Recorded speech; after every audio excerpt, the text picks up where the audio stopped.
Aerospace IISc as an assistant professor in the year 1998. He is presently a professor in the aerospace department. Also, he is heading the computational aerodynamics lab and an associate faculty in Supercomputing Education and Research Center (SCRC). His interests are in CFD algorithms, applied aerodynamics, and high performance computing. He has guided 19 research students, 10 PhDs, 9 MSc research, and over 50 ME theses. He is involved in several research contracts, both from within the country and abroad. He has over 100 publications in journals, international conferences, and symposia. His work on unstructured finite volume solvers has resulted in an industry standard CFD solver called Hyphen, which is extensively being used by the Indian aerospace industry. He is also the founder director of S&I Engineering Solutions, Sandy, a venture company specializing in CFD services, incubated out of ISC Bangalore. So, sir, with this, I welcome you to this platform to share your screen and start the session. Sir's topic is now computing grid using CFD. Thank you, sir. We are now switching off our videos. Now you can, with your Yes. switching on your video, you can start the session. Thank you. Warm welcome. So, thank you, Dr. Ashok, for a very kind introduction. Good morning, all of you, and I take this opportunity particularly to thank Dr. Shekhar Majumdar, who has actually sort of created this entire opportunity to interact with so many people. It's a wonderful occasion.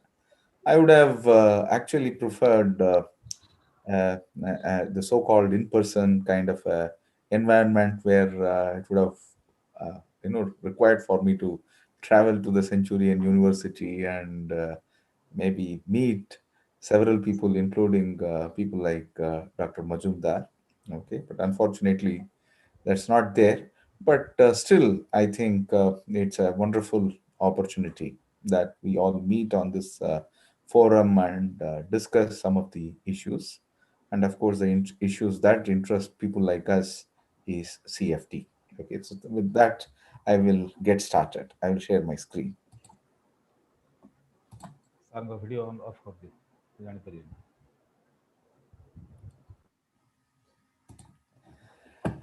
So, today I'm going to be talking about computing drag.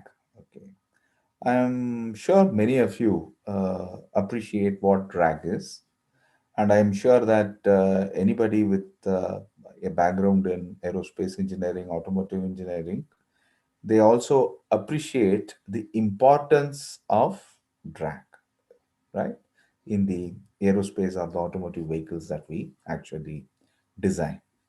So, drag is one of the very important aspects of aerospace engineering and automotive engineering, and we are going to be talking about how do we compute that drag. Traditionally, all of you also may know that uh, um,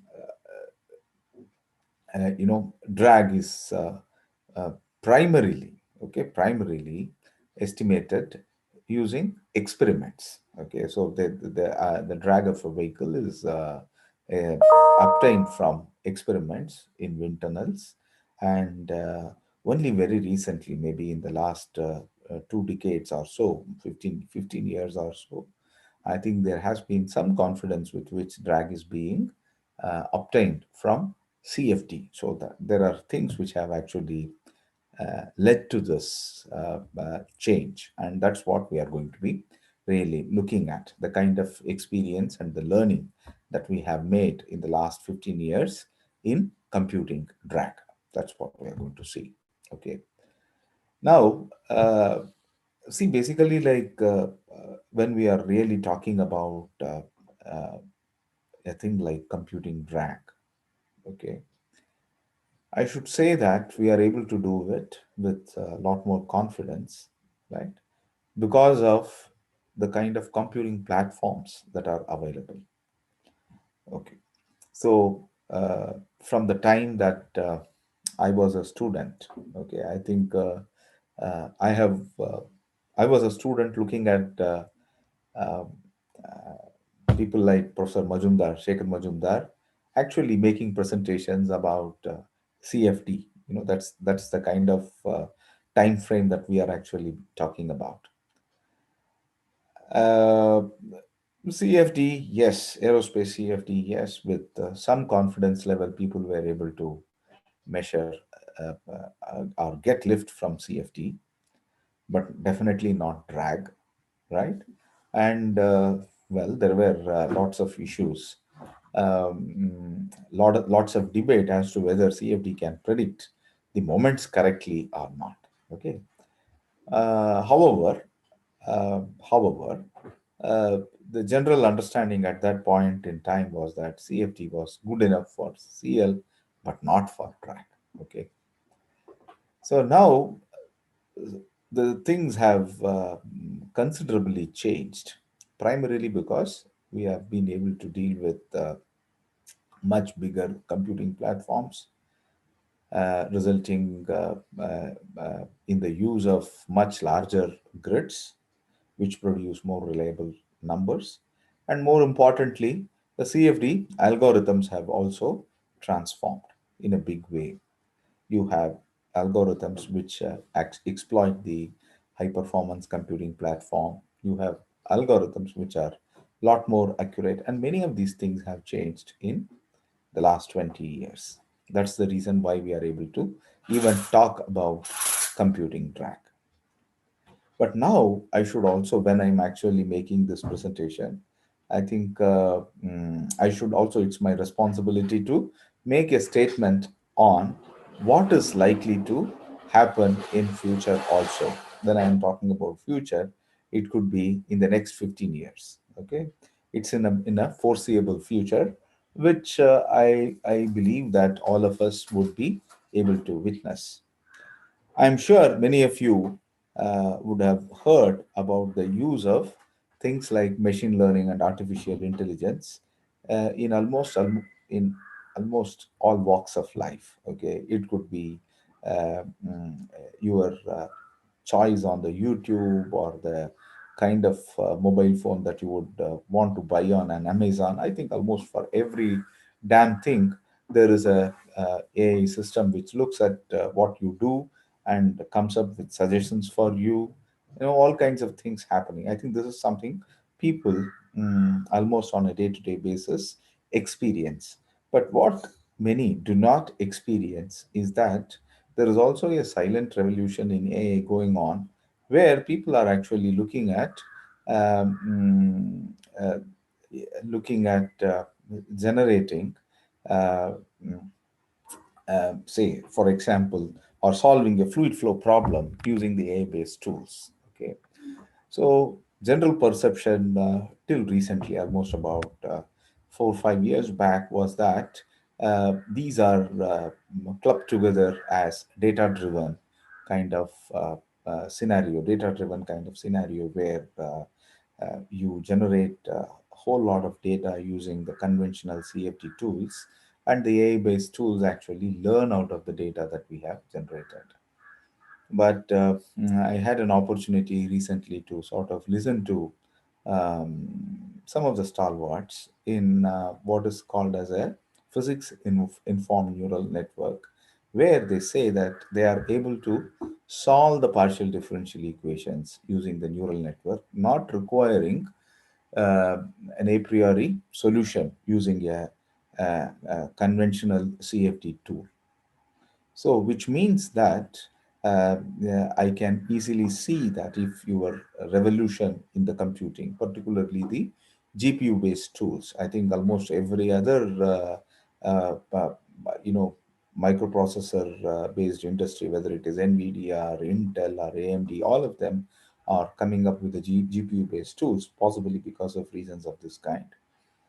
You will have a solution to the PDE right now, although you are talking about rudimentary flows in in a foreseeable future. I will not call it as a near future, but in a foreseeable future, you are likely to have solution for say something like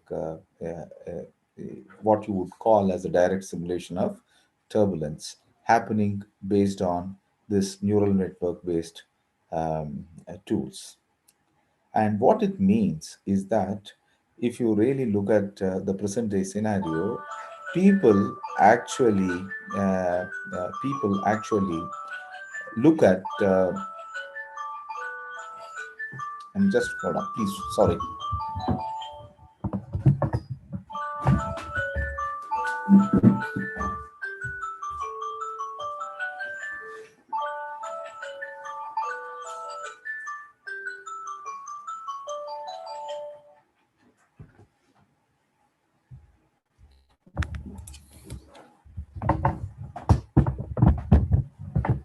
Sorry, I put my phone on don't disturb mode. So basically, when I am looking at things like the turbulence, I see that presently what we do is uh, we do a lot of experimentation, right? And you have very good instrumentation that go with the experiments these days. You have the so-called PIVs, which almost give you the all the velocity data, and then you can actually get the information regarding the strain rates and do all kinds of a correlation, and then find the kind of structures that are there in the flow and so on and so forth, by the way of attempting to understand the big question, right? The turbulence. Now, if I ask the same question, can I do it with the same level of confidence with the CFD, present day CFD tools? I think we may not as such be prepared even at this point in time. Okay, that's what is the nonlinearity associated with the Navier-Stokes equation is. We at present we may not be actually fully geared up for directly simulating. In fact, the kind of projections that used to be there, they used to put it almost about 60 70 years down the line with a kind of uh, with the projection, the way the computing is actually increasing.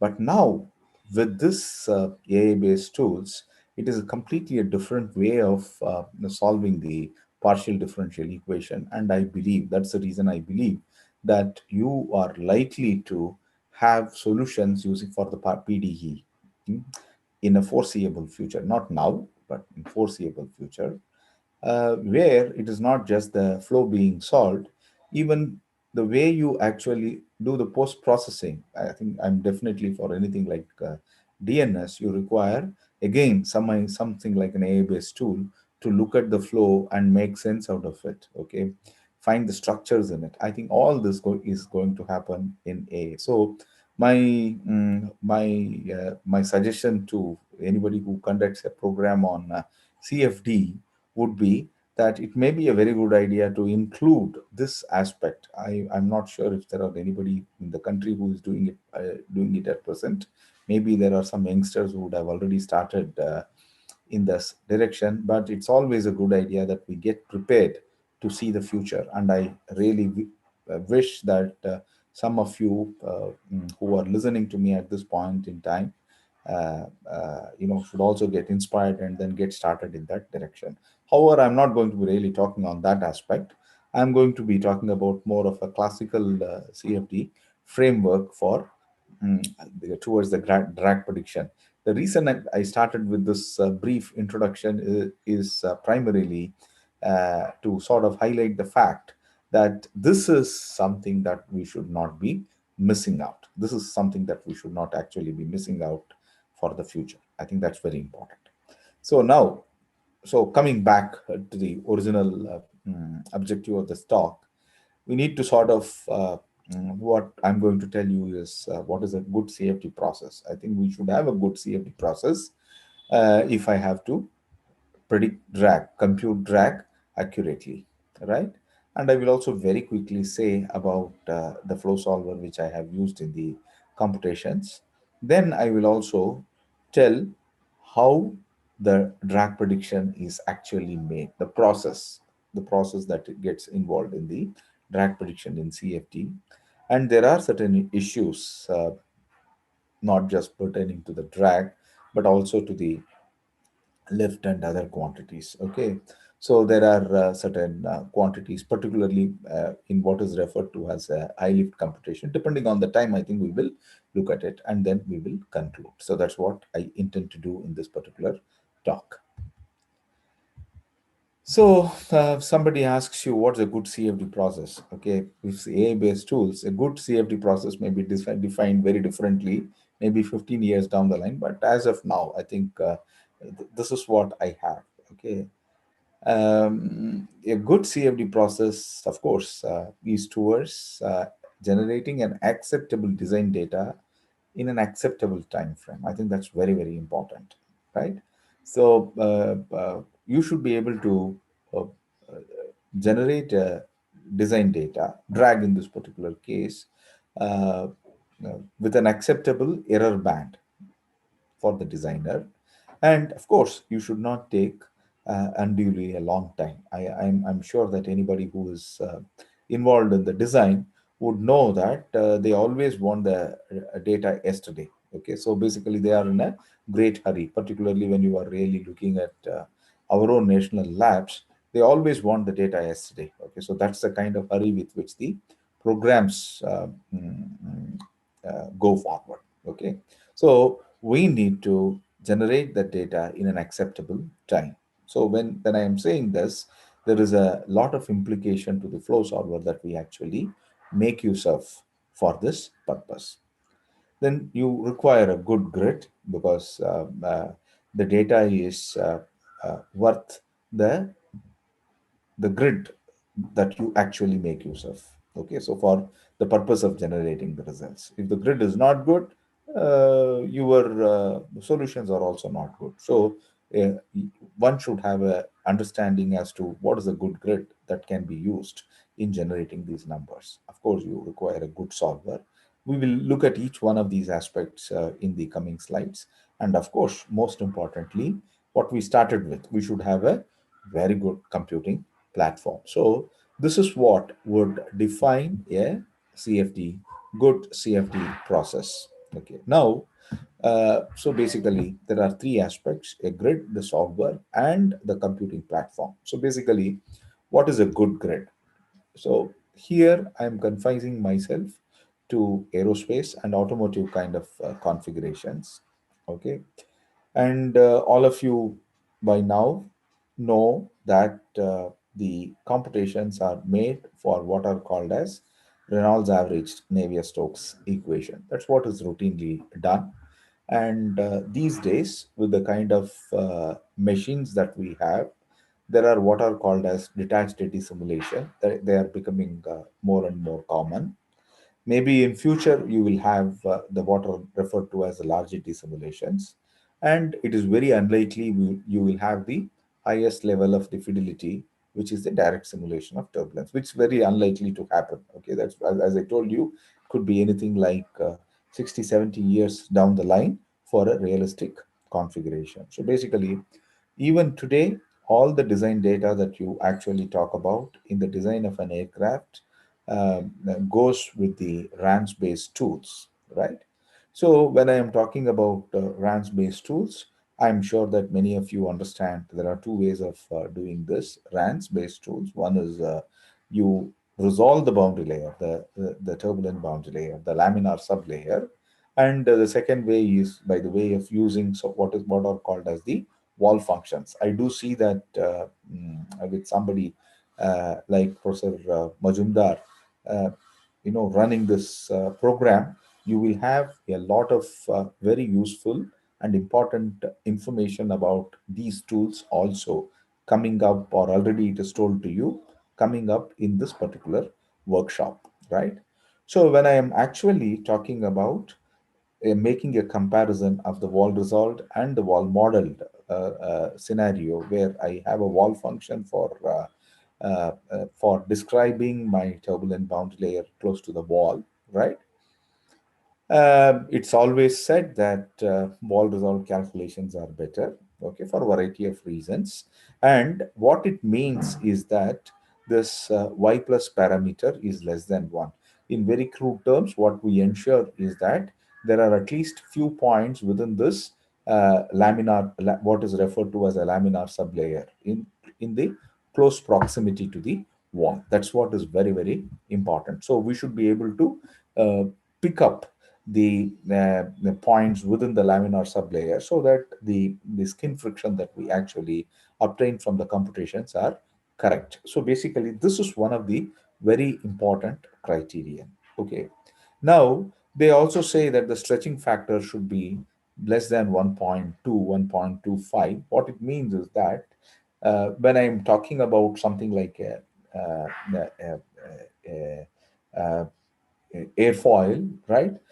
Because of the requirement that my y plus should be less than 1, right? For the kind of realistic turbulent Reynolds numbers that we lead, we deal with in aerospace industry, right?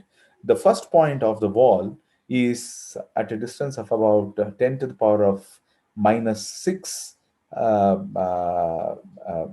meters, okay, which means that if my chord is about 1 meter, right? Chord is about 1 meter. 1 micron is the placement of the first point. Okay. So very obviously, you cannot continue with the same resolution, right? So you have to stretch out, fan out your grids, right? As you go away from the wall. So this stretching factor essentially tells you at what rate you can actually fan out in the normal direction your grid lines as you move away from the wall, right? So typically this number is put at 1.2, 1.25. Okay. Now, what is the implication of y plus being less than 1? Okay, y plus being less than 1, you can see that the the aspect ratio of the volumes close to the wall or immediate vicinity to the wall, it can be, in a typical 2D case, it can be as high as 1,000. Okay, as high as 1,000. On the contrary, when I am actually talking about a 3D scenario where there is also a span-wise distribution, this aspect ratio can be as large as a million. Okay. So essentially, what is important for us to realize is that this aspect, the so-called good wall resolution, forces us to use very large aspect ratio volumes in the close proximity to the wall, right? And then you also have this stretching factor. This stretching factor is brought in order that our grid size is reasonable, right? A grid size is sort of something that's tractable. We are able to sort of still work with it. Otherwise, if you continue with this resolution into the field, I think the kind of grid that we would end up with will be formidable. Okay, so the stretching factor is important. Now, so there are two factors that we have now talked about. One is the aspect ratio, and the other one is the stretching factor. And I have told you already that in case of 2D aspect ratio, because if I'm talking about one chord and I have about 1,000 points along the chordwise direction, typically the aspect ratio you can assume that it can be about 1,000. Okay, so that's what happens in 2D. And in 3D, where there is a span-wise distribution, you will have end up with a million. Now, between this aspect ratio, okay, because generally, like when people talk about the devil in the CFD grid, they will always talk about the aspect ratio.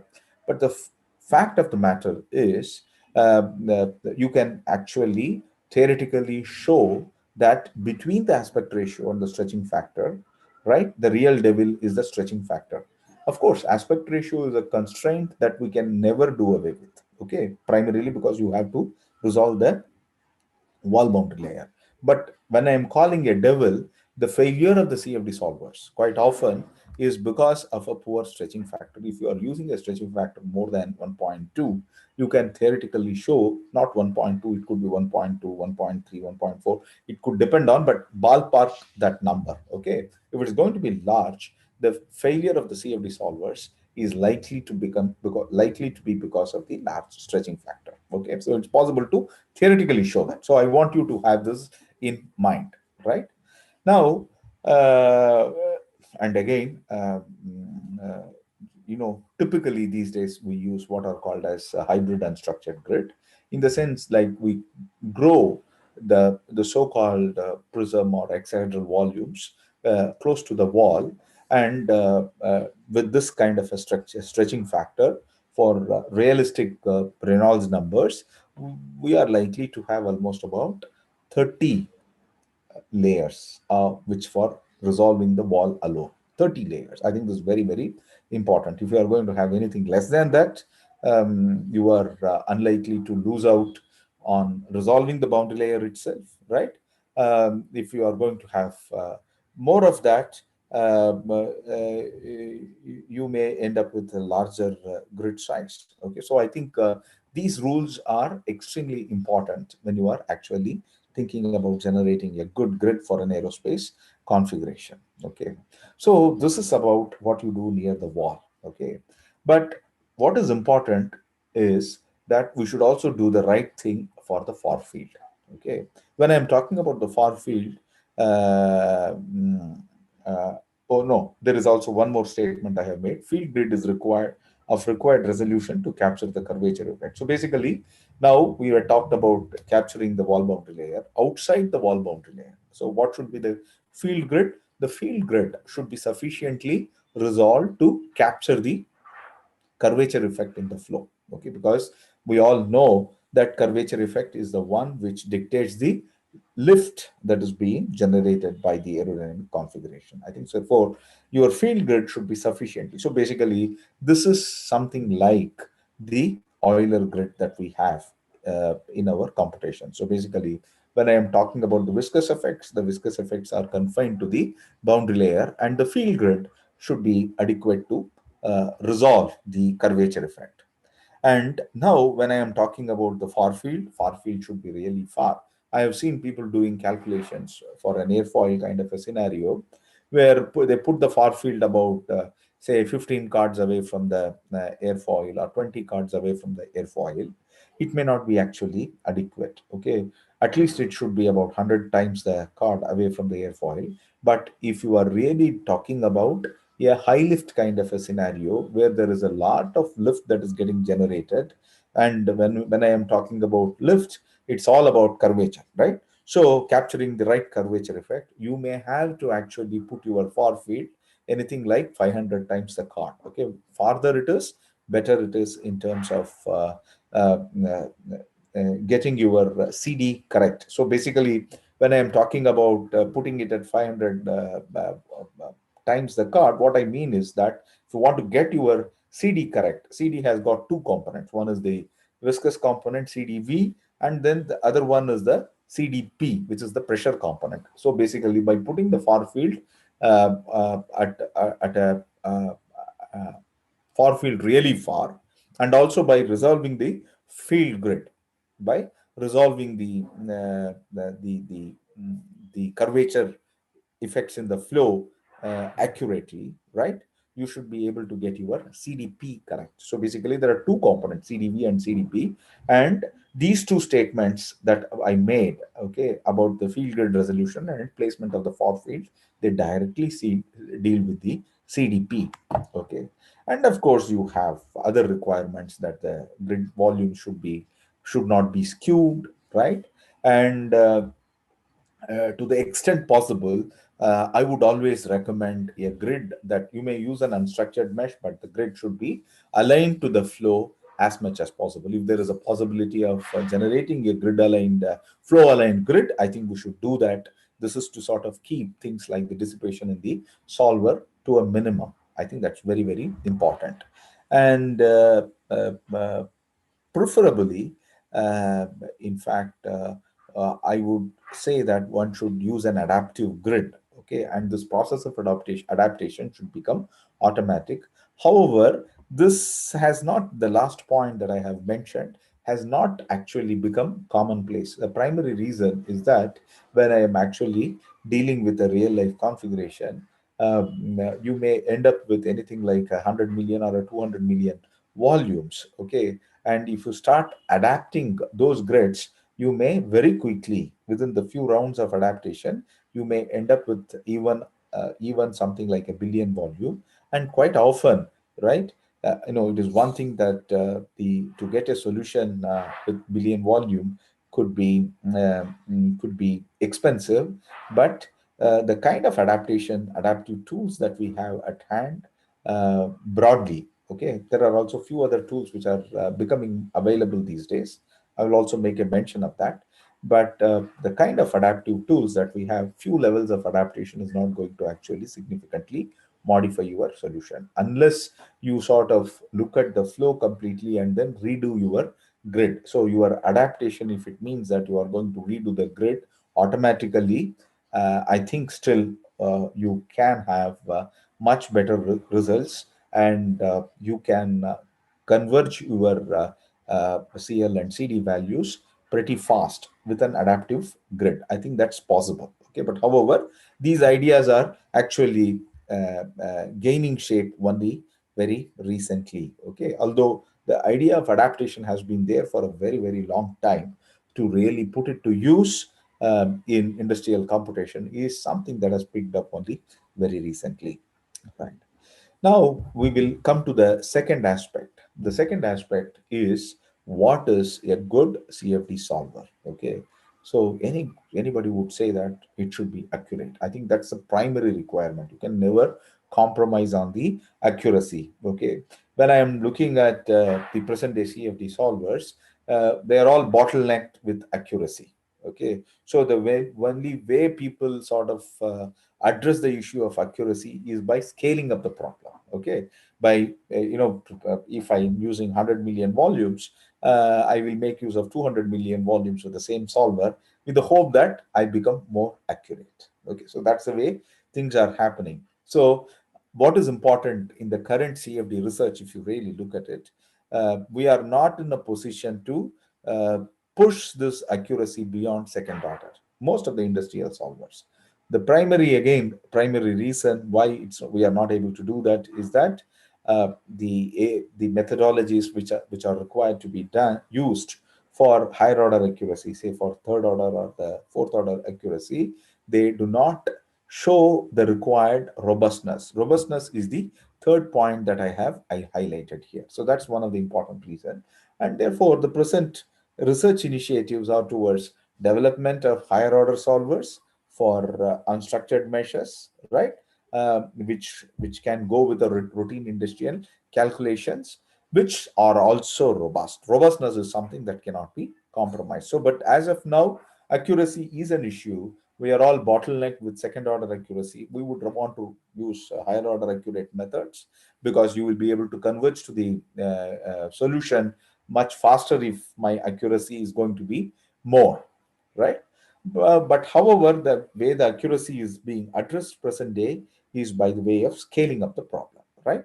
So when I am saying accurate, we require good numerical flux formula. We require a good turbulence model, which brings in as much physics of turbulence into the computations as possible, right?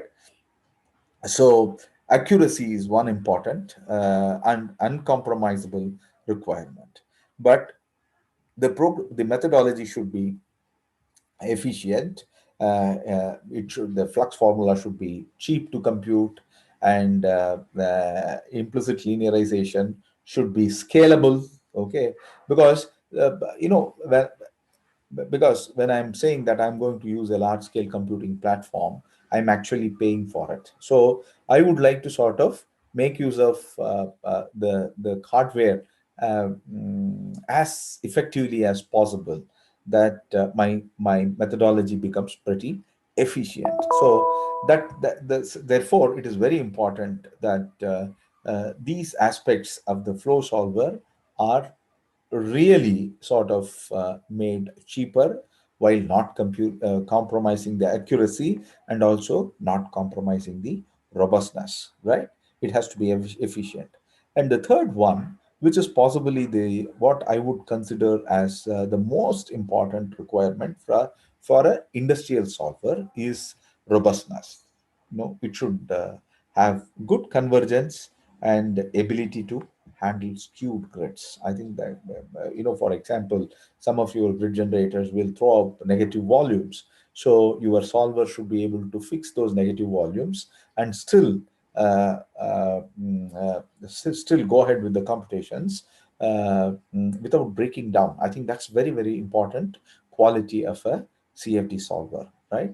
And it should have what I would say as a good convergence characteristics. I think that's again very important. It should not so happen that you have a 300 million volume, you start the calculation and the calculations runs for about 6 hours on about for 30 or 40,000 cores of a supercomputing platform, and breaks down after 6 hours. Okay, so much of computational time is wasted. So that's not something that you would expect. So you require a robust CFD tool. And other important aspect of robustness is that these days people have started using CFD more and more in an automated way. So there was a time when people used to you know uh, uh, run the solver. They will give an input and the code will go and give a result. Okay. But these days, what is done is that CFD is used in an automated way. There are a number of examples that I can actually give for the automated CFD, where the user may not be even there to look at what is happening. Okay. So this robustness is a very important component of the automated CFD process. In fact, like if I'm talking about the AI kind of tools, I think they are likely to be more amenable for automation as compared to the kind of CFD tools we have at present in our hand. And now, again, these are not independent characters of a CFD solver. They are all linked. For example, when I am talking about robustness, right? It should also mean that I should have a very good implicit tool. That's when the CFD solver becomes robust, right? And of course, my implicit tool must be efficient, right? And only when I have a good convergence, I will be able to generate an accurate data, right? So they are all related. They are not disjoint properties of a CFD solver, but they are all related properties. And in the same go, I would also say that the CFD solver, particularly given the fact that we are necessarily forced to make use of large scale computing platforms, right? They should be parallel, and they should be parallel, and what one would call as an algorithmic scalability. So they should be able to exploit large scale computing platforms. There are CFD tools which cannot actually scale well, meaning they cannot actually exploit the parallelism that is offered by a high performance computing platform, right? So that is not what is required for us. What is required for us is a highly scalable CFD solver. And of course, they should be grid transparent in the sense the ability to handle any kind of volume. It could be a tet or a hex or a prism or a pyramid, right? Or any arbitrary polyhedral volume. So this briefly sums up what is the kind of CFD tool that we require to compute uh, quantities like the drag or the lift accurately. Okay. And then what is a good computing platform? The good computing platform should be massively parallel. Okay. And again, the platform also should be robust. Okay. For example, if one node fails, all the effort that you would have put in, you by the way of using several thousand nodes, it gets wasted. You don't want that kind of a scenario. In fact, people are actually talking about uh, uh, you know uh, automated tools in case when I'm using, say, several thousand nodes, right? If one node fails, automatically we should be in a position to sort of fix the failed node and shift the computing load from that node to some other node, okay, so that the entire process doesn't get disrupted. But I'm not really very sure how successful we have been on that front. But I have seen people really talking about such automated processes where actually you start using a different hardware. For example, if somebody is talking about adaptive computing, the first round of calculations are done with say about 10 million volumes. The second round of calculations are done with 100 million volumes. You do not require the same kind of computing resource when I am having just 10 million volumes. Okay, so basically you will use some part of the hardware, and when you actually shift to 100 million volumes, okay, when you shift to 100 million volumes, you will sort of increase the hardware that is used for the computations, and it has to be done automatically. But there are actually, if you really look at a typical usage of a high performance computing platform, this is what I have said now is more of a wishful thinking than a reality. But this is what people would want to actually look at by the way of, in fact, what I would call as the optimal utilization of the computing resource, right? Using the resource efficiently. And of course, like when I am talking about the processor, I would want to have more cache, more RAM. Okay, cache is again something which is very important, particularly when you scale your problem over very large number of processor cores. So quite often, what happens is that the your code shows in terms of scalability. People would have heard about the so-called superlinear scalability. In fact, what I would call as a hyperlinear scalability is possible if the memory footprint associated with your CFD solver is small. Okay, so your cache utilization becomes better, and your code scales much more than what you would expect. That is the kind of exploitation of the high performance computing platform we would have if the algorithms that we actually make use of in CFD are particularly tailored to sort of the HPC hardware itself. Okay, and of course the power, uh, it should consume less power. I think people understand that. That's not CFD. And software environment not demanding code changes. I think this is again something which, as a developer, I would always stress. Okay, so what happens is that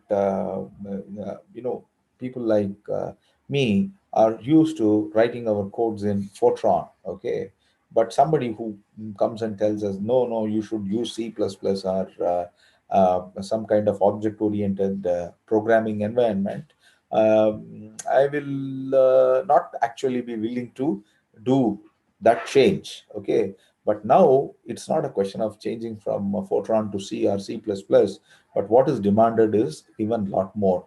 They say that, look, you have the GPU and therefore you have to do the coding in CUDA. Okay, someone else will say that you have to use Julia. So basically, someone else says that no, no, no, you should use Python. Okay, so use those libraries and then Python. So basically what is happening is that the CFD codes are developed over several years. Okay, several man years of work is put in the development of the CFD code, and the developer is generally unwilling to change the code, right? Change the code frequently. So I may use a GPU platform, but I would like to make use of the same old Fortran code that I have actually made use of before, right? So there is again a reason to it. These are most of what we have at hand are legacy solvers, and when you are actually making use of the legacy solvers, you would you would not want to sort of make big changes in the solver, and painstaking process of validation is done again. So it doesn't work out that way, right? That's the reason why I say that a good software environment not demanding code changes. I think that's what I would give it as a quality of a good computing platform. But unfortunately, the kind of things that are changing in the that are happening in the HPC scenario, this again may remain as more of a wishful thinking. It's better that people start revising their solvers. Okay, it is better that you make your code in CUDA. Okay, because the GPUs are really powerful, right? And now completely different kind of solution environment in terms of AI is becoming available. So that has got a completely different set of rules for generating your the computing tool, right? So again, this in general, the present day, I think the statement still I can make for the sake of portability of the solver from one machine to other machine, and of course the legacy course that I actually talked about. So basically, the software environment should be a very benign environment which accepts the old codes but makes use of the most modern hardware platform. This is more of a wishful thinking. Okay, that's what I would call as a good computing platform. Okay, now particularly again coming to drag prediction, one of the very important aspects of drag prediction is ability to generate reliable experimental data, because always you will fall back on the experimental data, right? Experimental data, and now you have to really calibrate your CFD tools in its ability to predict what has been done in the experiment. So basically, there is one issue that stands out and bugs us even here. Okay, the reason is, if you really look at most of the experiments, they are done at a Reynolds number of about a million. Okay, Reynolds number of about a million. That's the kind of experiments that we talk about. Okay, and now, for anybody who has again done CFD, or for example, who understands the fluid mechanics, they know that this 1 million Reynolds number is actually a tricky Reynolds number for most of the aerodynamic applications that we talk about.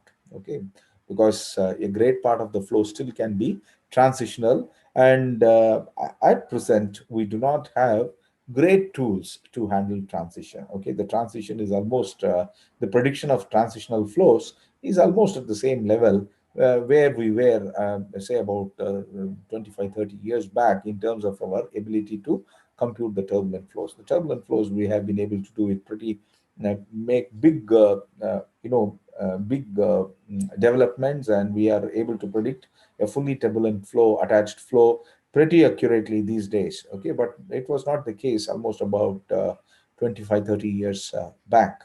Okay, now prediction of transition today is at the same level the turbulent flow computations were there about 30 years back. Okay, not that there are no tools for transition prediction, there are tools for transition prediction, but I believe that they continue to evolve. Okay, I'm sure that maybe in another decade or so we will have an excellent tool for transition prediction.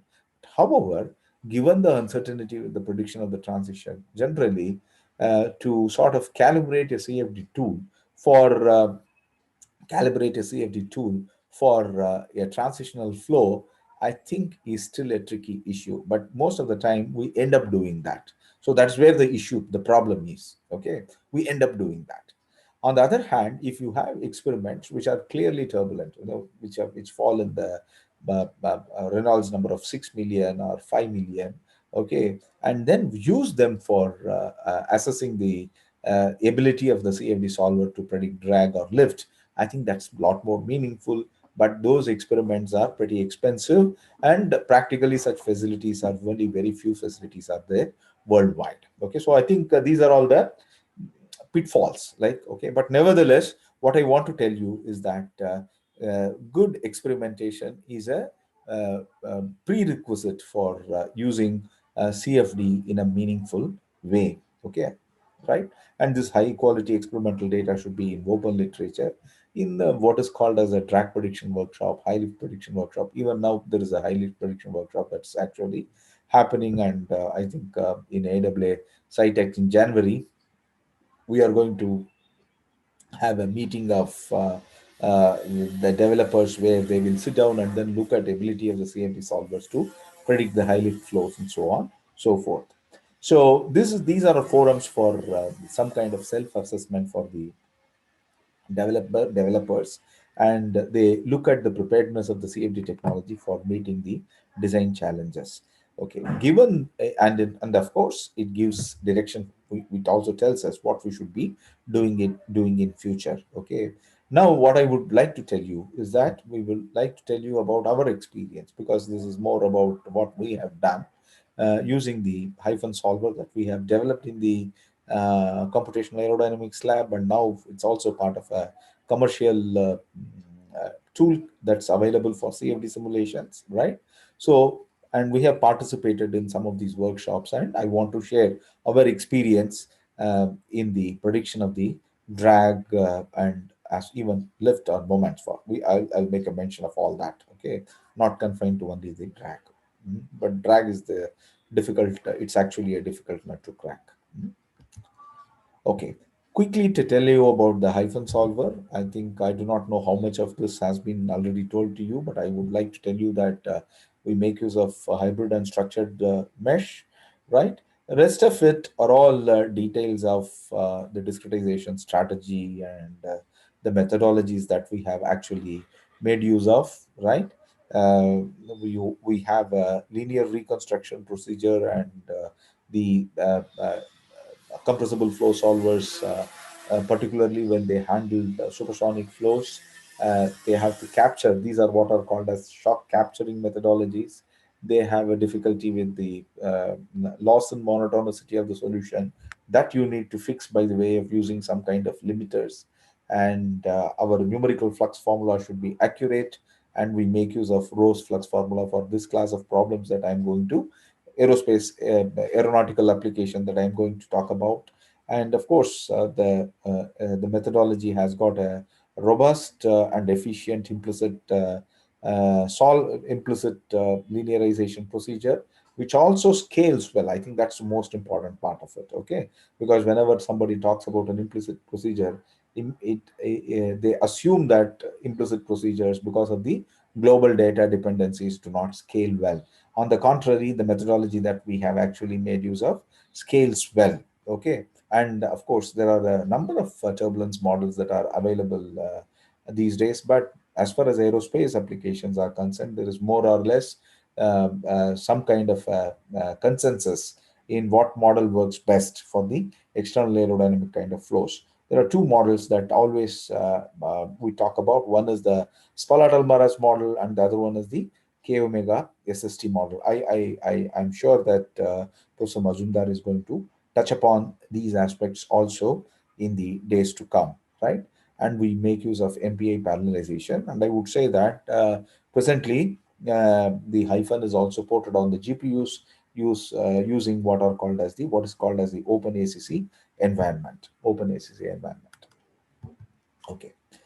Now, coming to the drag prediction workshop, okay.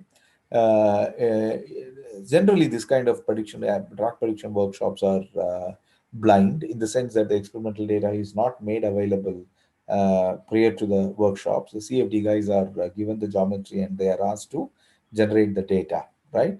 And the objective is to quantify the CFD related uncertainties for a given class of problems. So you would see what is the kind of uncertainty the CFD data generates. So what you see here on the figure is what is referred to as a common research model.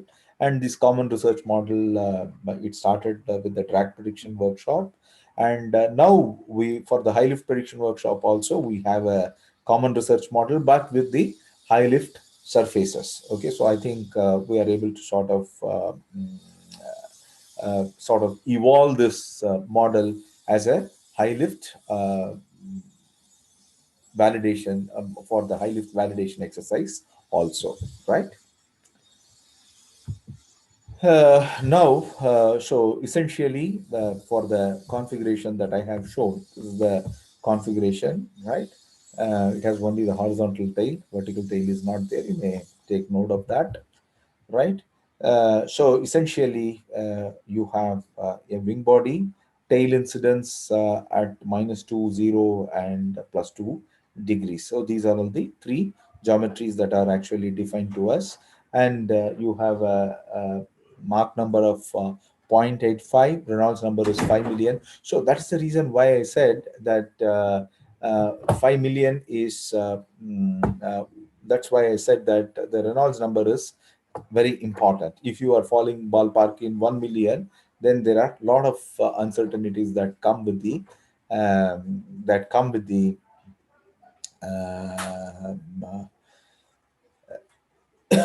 what I would call as the just 1 minute.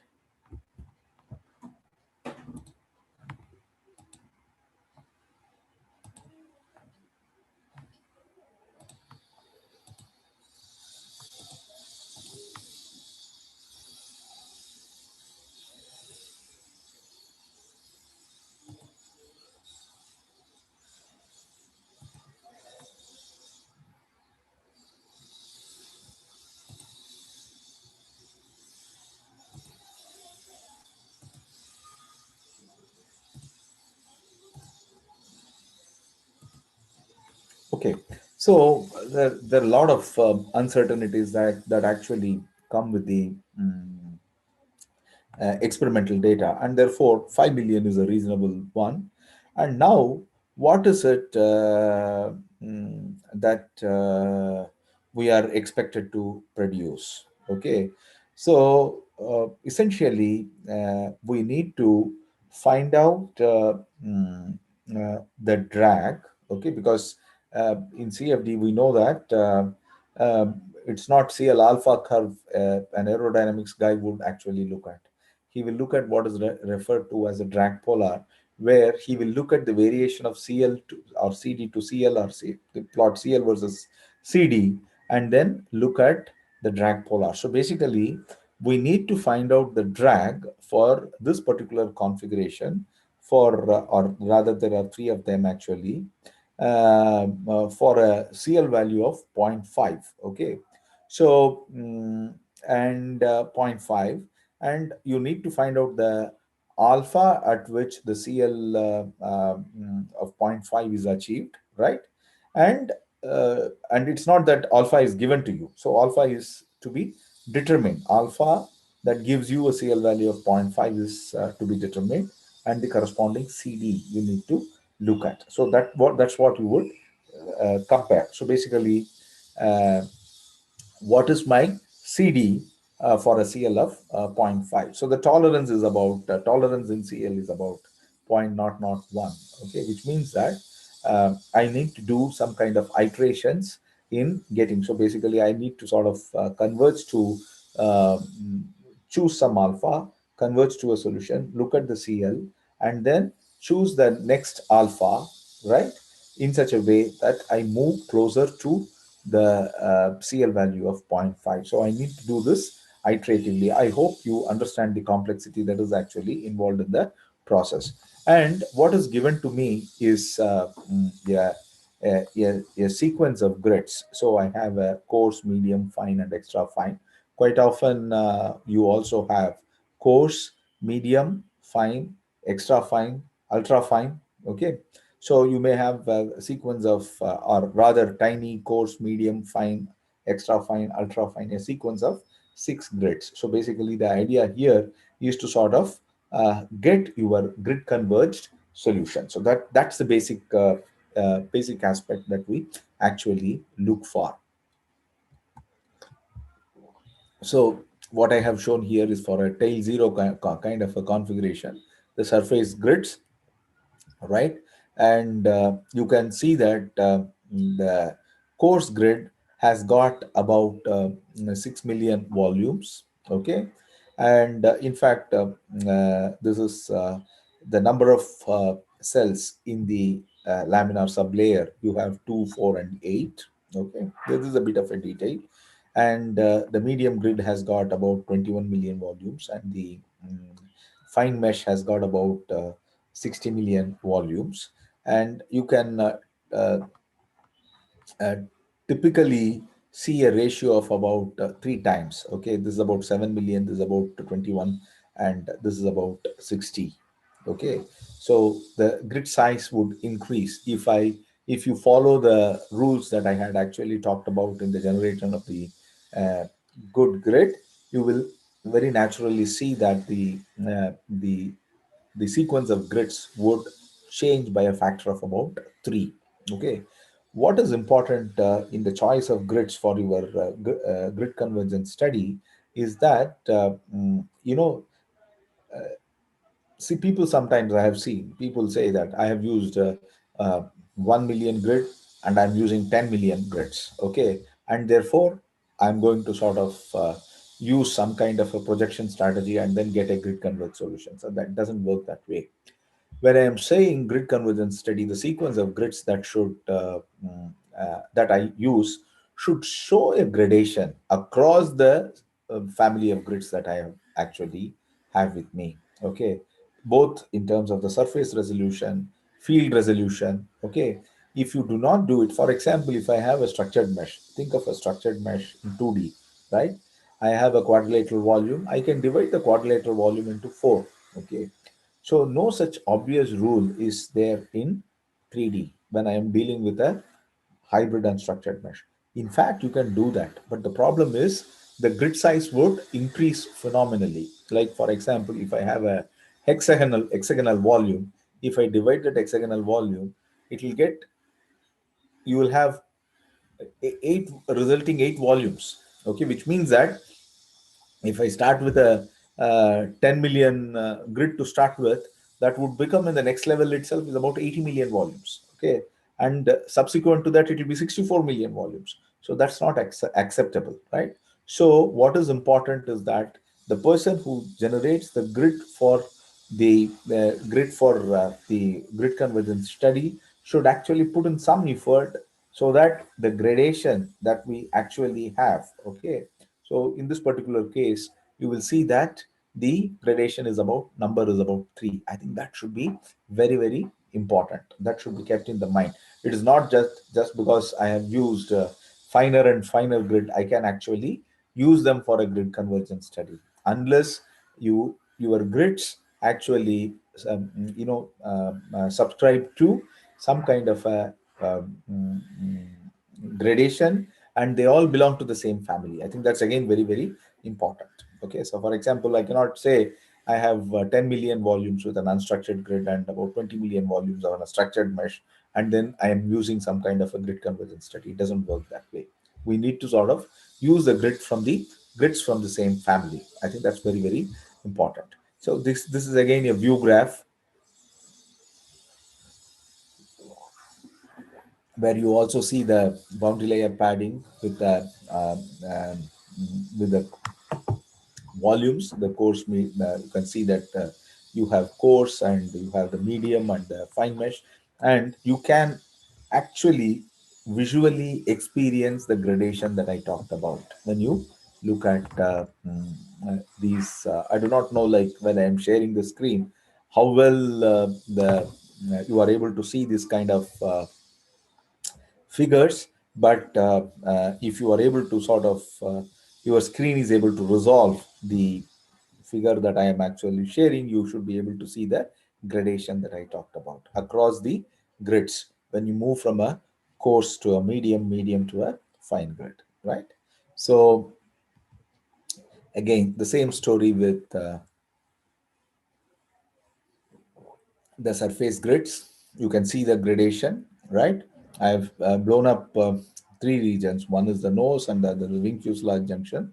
Wing fuselage junction is important because that's where the so-called side of body uh, um, separation bubble, okay, sits, right, and the tail fuselage junction. So this gives a summary. Okay, so essentially, as I mm, talked about, uh, the course grid has got about this is about field nodes. Let's look at the field cells. Is about 6 million volumes, 21 million volumes, and 58 million volume. So you can also see the other factors that I talked about. The so-called growth factor, the stretching factor. Stretching factor is about 1.5, 1.3, 1.2. Okay, this 1.5 itself is on the higher side actually, frankly speaking. Okay, and total number of layers in the within the boundary layer. I said about 30 layers. So typically you have about 20 in the coarse grid, 31 in the medium grid, and about 40 in the fine grid, right? And these actually, when I am actually sharing this piece of information, These are not directly available anywhere. Actually, that's the most important thing. These things have been very painstakingly developed, and we know that this is something that works. Okay, I think we cannot actually take it for granted.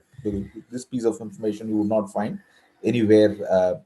People writing up that you do this in order to get a good sequence of grids, for example. Okay, now, what you see here is the alpha and CD. And of course, you have the CM for the CL of zero point 0.5.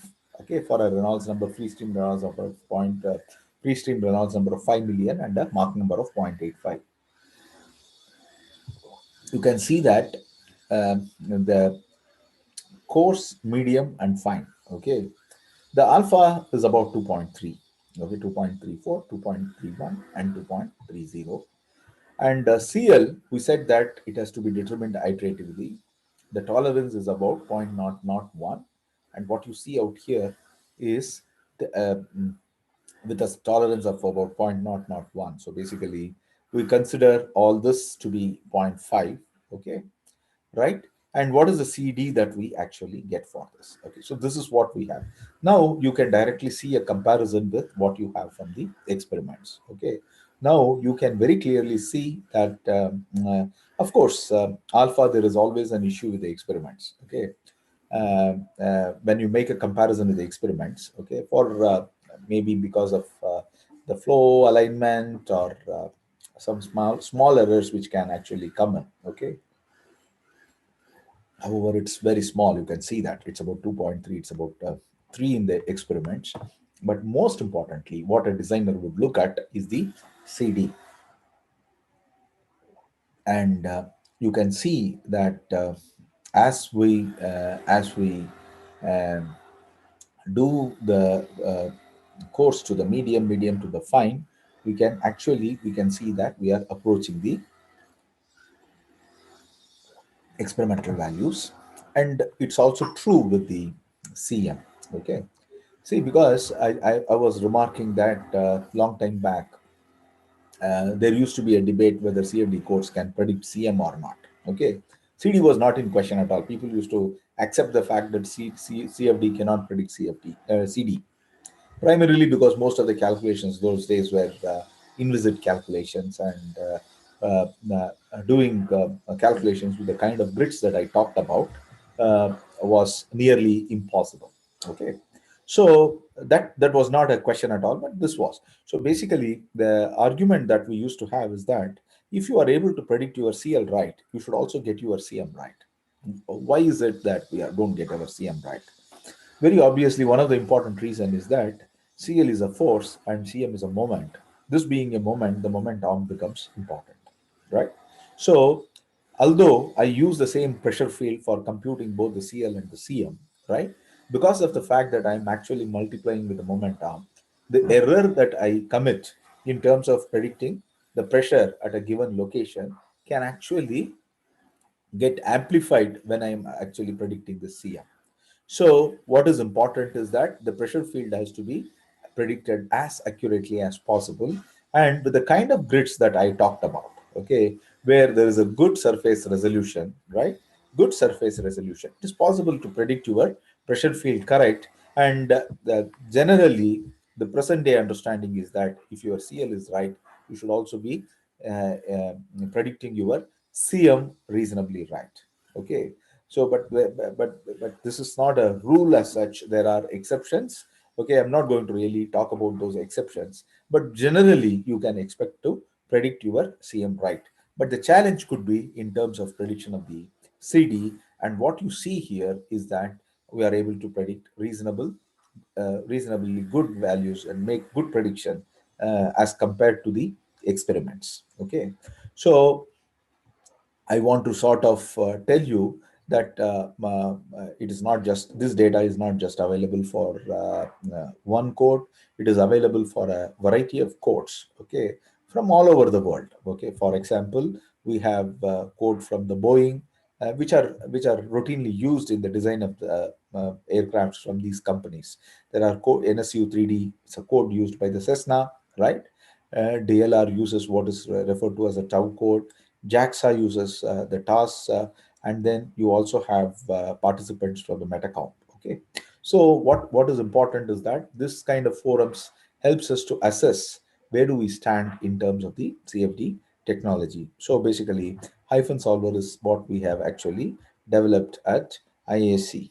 Okay, so we also talk about the kind of grids that have been used in the calculations. For example, we have used a 58 million volumes, whereas others may have used a 100 million volume or 30 million volume. So depending on the kind of computing power they have at hand for particularly for exercise of this kind. Okay, and what is the kind of grid type that have made use of unstructured hybrid.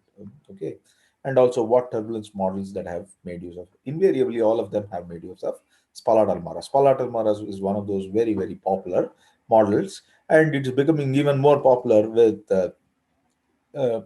detached dissimulations becoming a part of the Spalart-Almaraz model. The DES becoming a part of the Spalart-Almaraz model. It has become really very popular. Okay, now what you see here is the angle of attack generate producing this lift of zero point 0.5, right?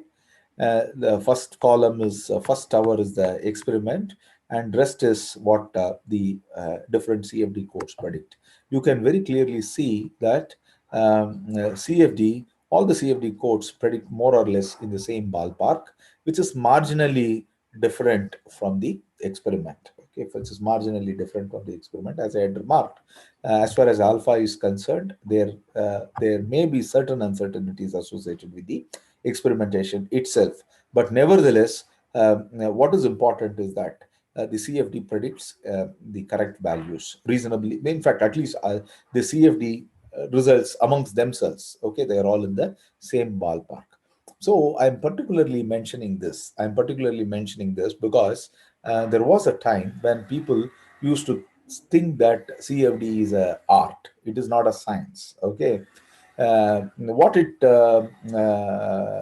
possibly implies is that uh, uh, you know uh, it greatly depends on the person who actually generates those CFD data. The CFD results depend on the person who generates the CFD data. Okay, so which used to be sort of true actually. Okay, because I know the era of the so-called artificial dissipation. Okay, um, in CFD. So the way you sort of tweak your dissipation, your CFD data will change. And there were guys who had very good hands, and they used to tweak it and then get the right numbers. In fact, that's the reason why people used to think that there were constants in the turbulence models, which the CFD guys to tweak to sort of match the results with the experiments and so on and so forth. So present day the scenario is completely different. Okay, it is actually a very well evolved science, and whichever part of the world you are, if you can actually generate a code consistently, all right, you can expect a match like this. So you can see that all the CFD results. Okay, they are all more or less in the same ballpark. It is not that somebody in this group that I talked about. I think from the group itself, you can actually make out that what we are talking about is not a casual user, but rather a very serious user of CFD, right? Because the group I talked about, right? They are not the casual users. So you can very clearly see that CFD has now evolved and has become a science. Okay, that if I'm actually following these principles of CFD correctly, I'm likely to get the correct numbers out of that CFD process. I think that's very very important. That's very important. Now coming to the CD. Okay. Now you can see that these are all the experimental value, and when it is CD, I think you can see that the dispersion is larger. Okay, but again, I want to tell you that whatever dispersion that you actually see here, right, the dispersion that you see out here is rather blown up. So basically, like in fact, you can say that one tick here on the y-axis is equal to 5 counts of CD. Okay, and one count of CD is defined as 10 to the power of minus 4. Okay, so when I am saying 5 counts of CD, it is 5 into 10 to the power of minus 4. So that is the kind of difference. So you can see that the maximum difference is within about 10 counts. Okay, maximum difference in CD. So please don't look at this view graph, because it's all pretty exaggerated. Okay, but nevertheless, what is important is that CD is something that can actually be compared with the experiments these days, provided the experiments have been done the way I said. Like, you should have, it should unambiguously fall in a turbulent regime, right? Not in a transitional regime. 1 million Reynolds number is a dangerous and a difficult Reynolds number for CFD to predict even today, right? So when it happens, you can predict, and of course, most of the aircraft fly at a much higher Reynolds number. Okay, so basically, the question of transition does not arise when a aircraft flies, unless you are having a specially designed laminar flow sections. Okay, again, this laminar flow section is more of an emerging technology. Okay, it may take several years from now to realize uh, uh, many aircrafts flying with laminar flow wings. Okay, so that's going to be the case. Nevertheless, with the kind of experimentation that I had defined, it is possible to predict the drag coefficient very reasonably within about 10 counts with the experiments. I think this is a very important thing. This is a very important thing that cannot be overlooked, primarily because what is said is that even if I do experimentation in two different tunnels with the same model, okay, I am likely to get a difference in drag count between the two tunnels itself could be about 10 to 15 drag counts. That's what is the statement that's being made about the current day experimentation. So basically, when I am talking about a CFD predicting within about 10 track counts associated with an experimental data, what it means is that I can actually use CFD for predicting drag. Okay, but this statement again comes with some kind of a qualification. What is that qualification? When I'm saying drag, this is the drag on the linear leg of the lift curve. So basically, when I plot CL versus alpha, I know that there is a linear leg of the lift curve, and then it becomes non-linear, and then there is a stop. Okay, so when my CD, when I'm talking really about prediction of the CD on a linear leg of my lift curve, right? I'm I'm most likely to be correct if I have taken care of my CFD process. Okay, what happens in the non-linear leg? I think we'll also look at it, provided I have time. Somebody can stop me when I am out of my time. Okay, because I can go on. Basically, I would also like to stop sometime and then take questions. Okay, so that's the reason. So you can stop me. Hmm?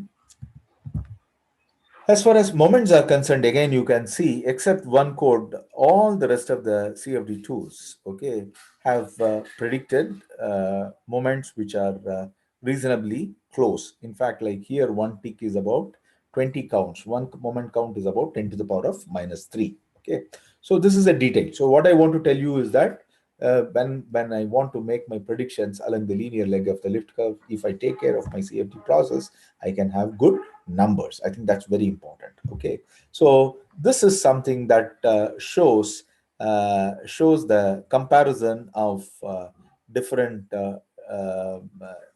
CFD. So what is important here is that um, okay, so this is from the drag prediction workshop, right? This is from the drag prediction workshop, and okay, uh, you have two groups of people who did the computation.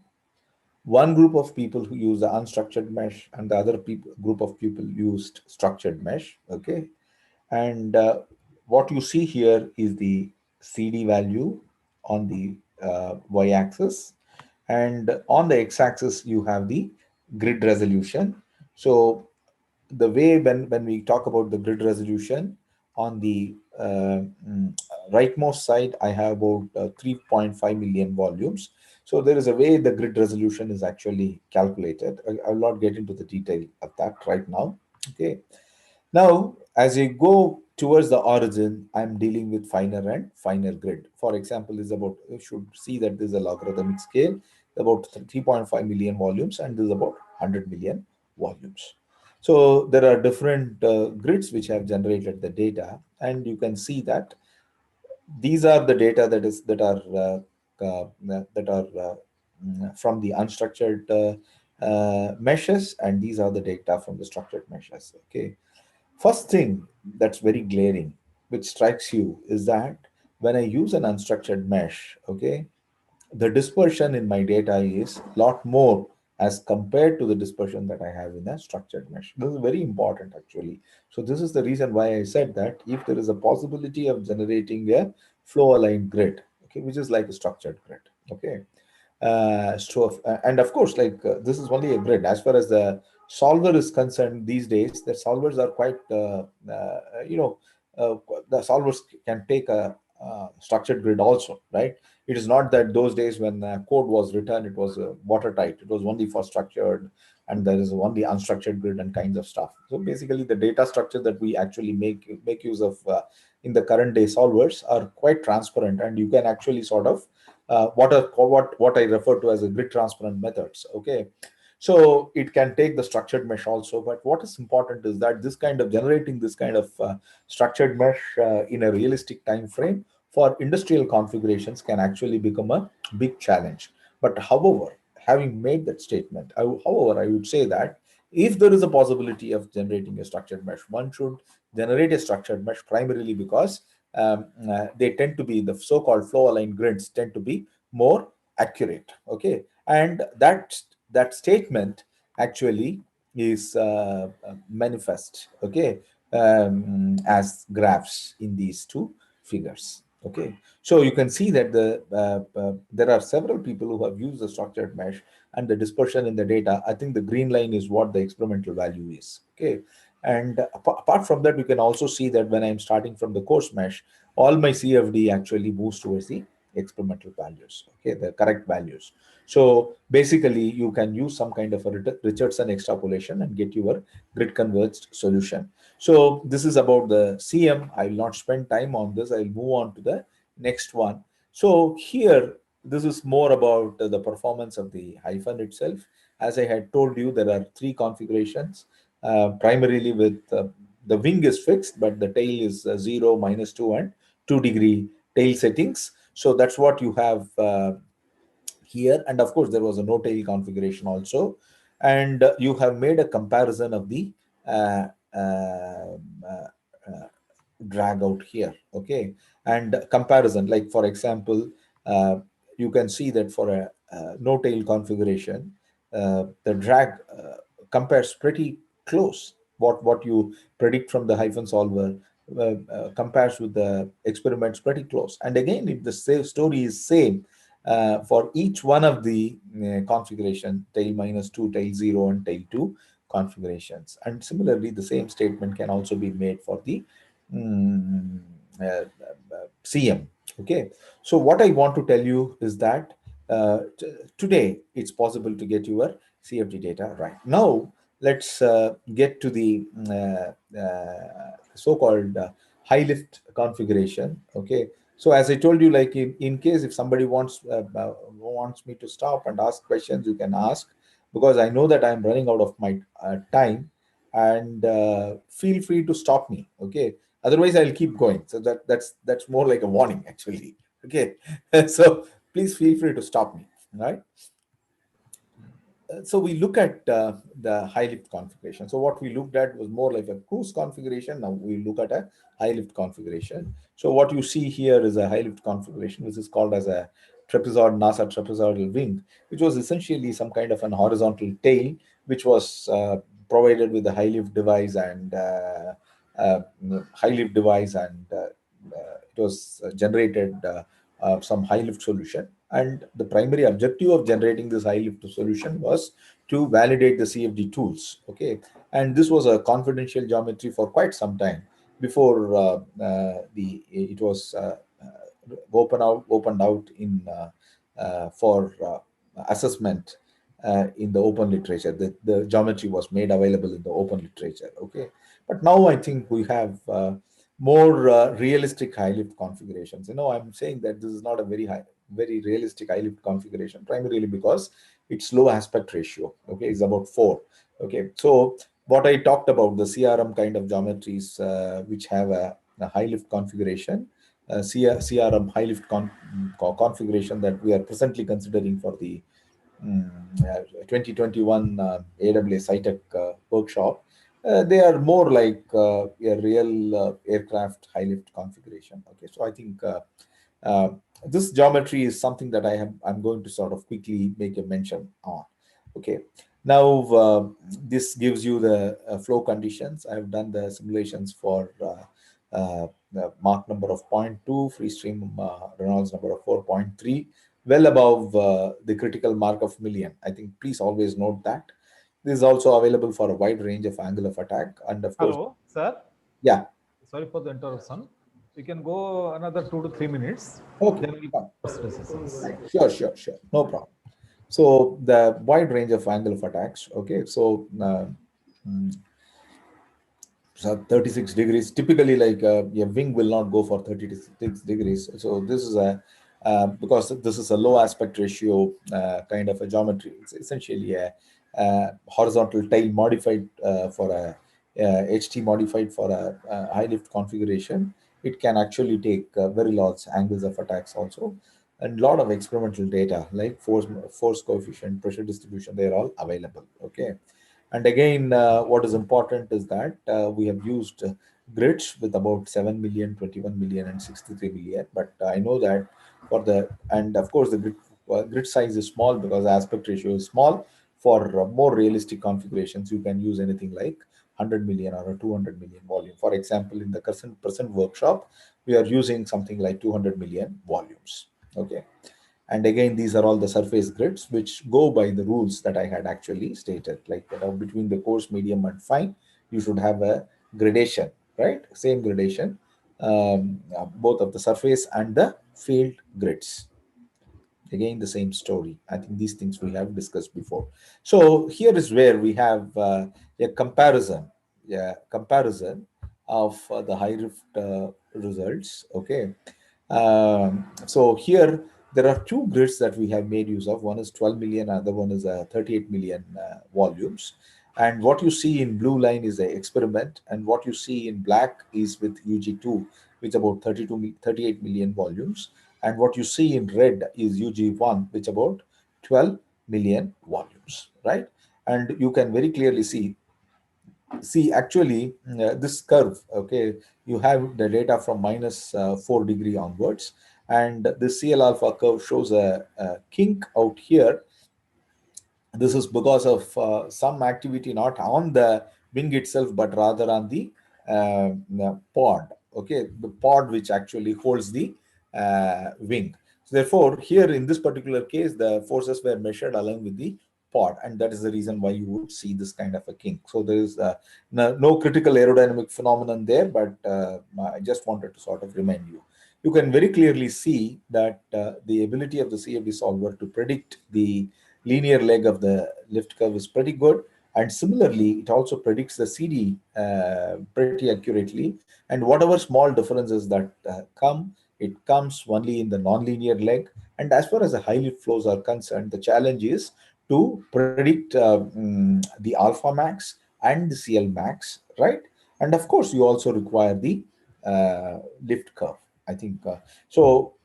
As a designer would look for alpha max, CL max, and also the lift curve. For example, when I am talking about a landing configuration, alpha max and CL max would dictate the design for a takeoff configuration. And of course, alpha max and CL max are important, but nevertheless, you would like to sort of maximize your the so-called aerodynamic efficiency L over D. So you require to predict the lift curve also accurately. And from the graph, you can see that we are able to do that pretty accurately. Okay, even today, I think I can tell you that we are able to predict the high lift flows uh, pretty accurately. And of course, you need to take care of details like about the grid, including the far field that I talked about. You really require to put your far field anything like 500 times the chord, mean aerodynamic chord, or 1000 times the mean aerodynamic chord in order to capture the curvature effects correctly. That's very, very important for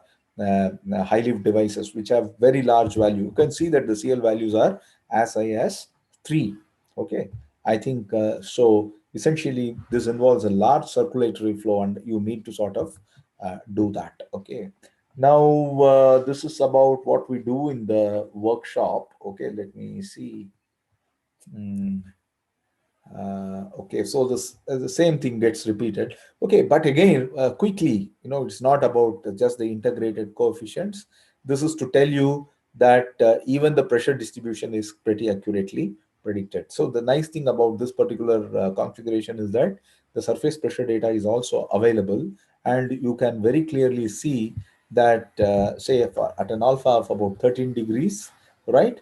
At 17% of the spanwise location, 50% of the spanwise location, and at the close to the wingtip itself. Okay, you can see how the what is plotted is CP versus the streamwise direction, and you can see that you have a very good prediction. Okay, from the coarse, medium, and fine grid, and what you see in blue dots are the experiments. You can see that there is an excellent prediction. So CFD can actually predict uh, even the pressure distribution right, and that is the reason why you are able to get your CDP right. That is the reason why you are able to get your, of course, CL and CM right. Okay, that's very important. All of them are quite related. So basically, I think the same story out here. uh, uh, there is a large difference, significant difference near the wingtip. What it tells us is that we need to resolve the uh, we need to sort of resolve the uh, grid further in our wingtip. Okay, so yeah, Okay, sir. yeah. So I think I can go on like this. So basically, Yes, sure. 1 minute. Let me sort of okay. This is again something which is very important. Okay, from the viewpoint of computing the uh, so typically we look at the convergence in the residue. So what you see here is what is called as a residual convergence. Okay, but when you actually plot, when you take the CFD data, you should also look for what is called as an iterative convergence. Okay, so here, for example, you can see that the energy residue is already converged to something like by about 9 decades, 10 to the power of minus 9. Okay, now, say by about say about 1,500 iteration, it has actually, or 2,000 iterations, it has actually reached about 10 to the power of minus 8. Okay. Now, what is important is that, can I stop the code here? Okay. So what is important is that we should look at the iterative convergence, right? So what you see here is we have plotted the evolution of CL and CD with iterations. Okay. So it is absolutely important that a final call as to whether my solution has converged or not should be taken by looking at the iterative convergence. Now, how do I look at the iterative convergence? So what we do here, it's rather stringent, and in fact, in the present day, we use even more stringent criterion. But nevertheless, because this view graph is there in front of me, I will tell you in the context of this view graph. So you should ensure that CL and CD, okay, does not change by one count in the last 100 iterations. So basically, if you satisfy that, then I think you can say that my code is converged. Okay, so typically to reach to that level, you can see that you have the red in CD, right?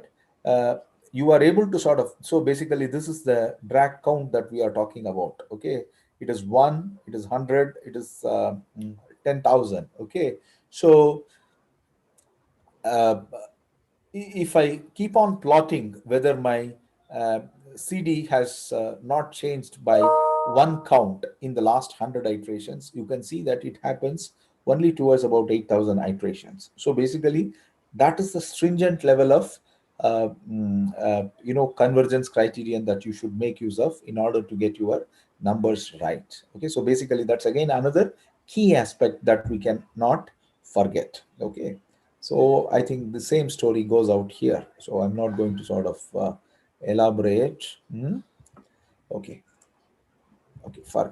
Okay. There are other issues. Nevertheless, I think in case if there is a discussion, I think we can actually look at that. We can uh, open the forum for discussion.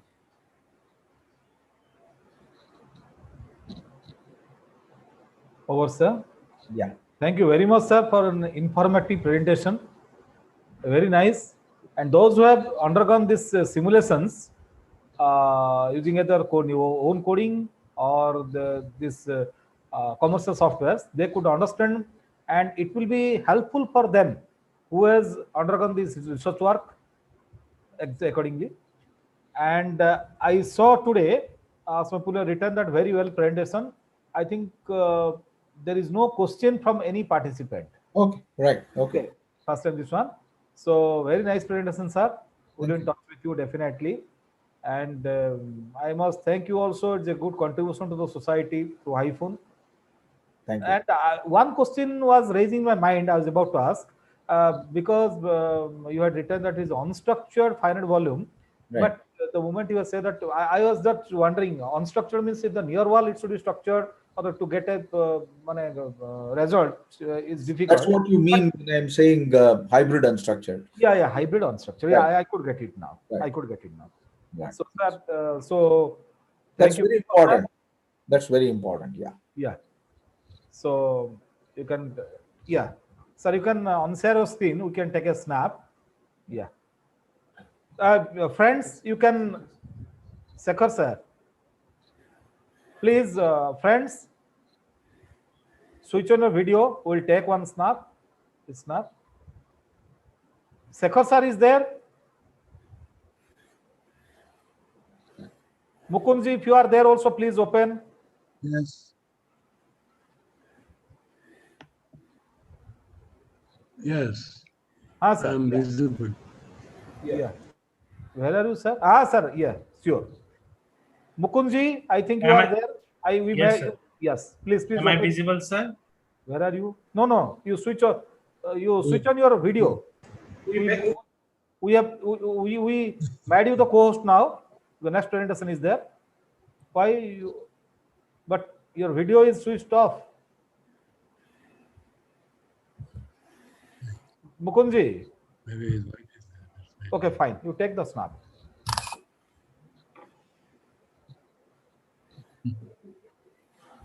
Hala.